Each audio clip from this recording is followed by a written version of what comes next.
Welcome back sa ating channel. Muli, ito si Teacher JM at tayo muling mag-aaral sa Filipino 3, unang markahan. Handa na ba ang lahat?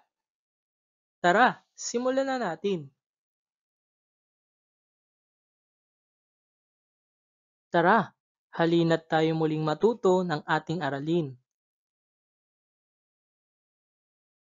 At ang kahalagahan ng pag-aaralan natin ngayong umaga ay ang pagbabasa ng mga pantig, cluster, salitang iisa ang baybay, ngunit magkaiba ang bigkas, at salitang hiram ay mahalagang matutunan mo upang magamit ang mga salita sa mas makabuluhang pahayag.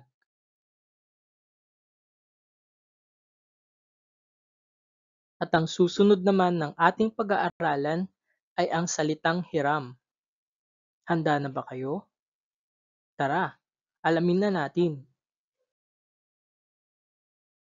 Una sa lahat, ano nga ba ang salitang hiram?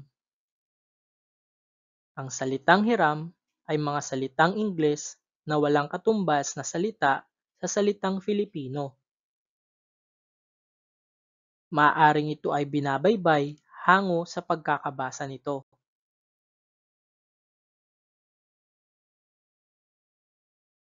At narito ang mga halimbawa ng salitang hiram. Ang una ay ang salitang computer o sa Ingles ay computer. Dahil wala itong katumbas sa salitang Filipino, binaybay ito ayon sa pagkakabasa. Computer. At pangalawa, Facebook. Wala itong katumbas sa salitang Filipino. Pangatlo, soft drinks. Pang-apat, electric fan. At ang panglima, camera o sa salitang Ingles ay camera.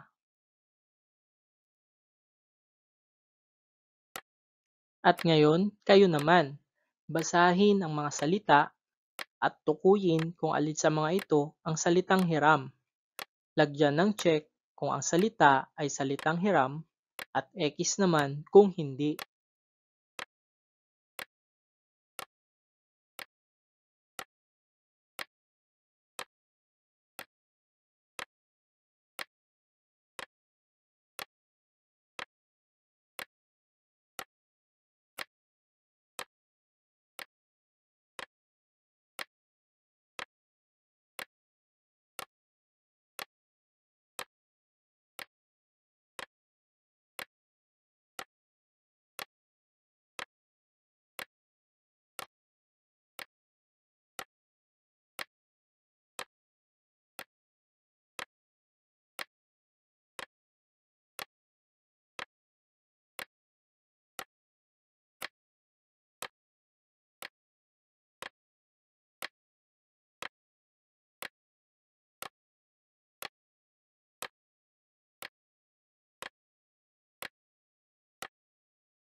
Ating alamin kung tama ang inyong mga sagot. Ang unang salita ay control. Ang sagot ay check. Ito ay salitang hiram. Binaybay lamang ito ayon sa pagkakabasa nito.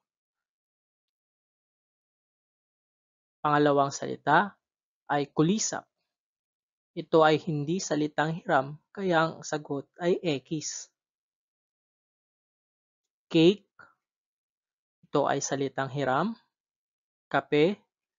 X. Kilo. Check.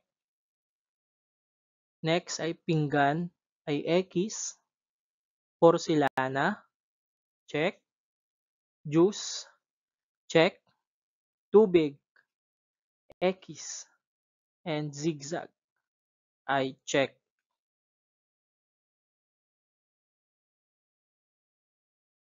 Maraming salamat sa inyong pakikinig. Sana ay marami kayong natutunan sa araw na ito. At muli, ako si Teacher JM. Huwag kakalimutan mag-subscribe, like, comment, and share. And click the notification bell for more videos.